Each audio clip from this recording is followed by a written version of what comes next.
it is surely a very sad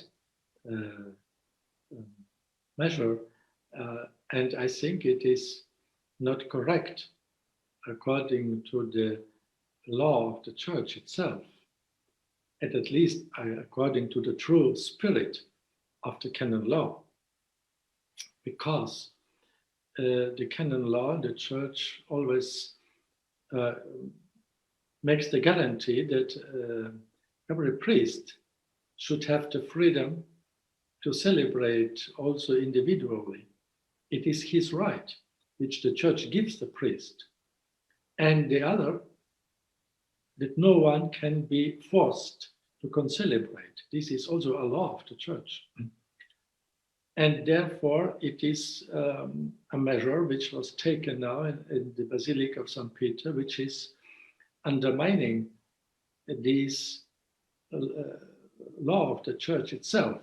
And so it is a bad example which is now giving the Holy See itself to the entire world, so that others will maybe imitate them and go against the law of the church itself. It is a kind of implicit persecution against the individual celebration of the Holy Mass of the priest. And therefore, we have to say this and to ask with humility that the Holy See will change this new norm again according to the law of the church. So this is the first what I would like to say. Then the other, that the traditional form of the Mass is thereby made impossible to celebrate in the Basilica itself, because in the traditional form there is no concelebration. And then, but in some way, thanks be to God, it is still tolerated in the Basilica of St. Peter, but only in the grottos below, in the catacombs. So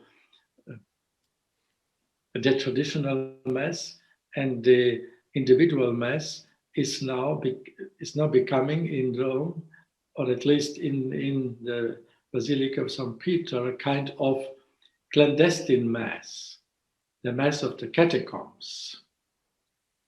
But we know that the circumstances and the time of the catacombs, of the clandestine church,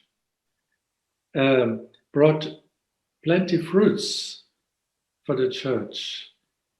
This situation of being persecuted and being forced to go to the catacombs, this brings abundant fruits for the church, I am convinced. And this was always so in the past.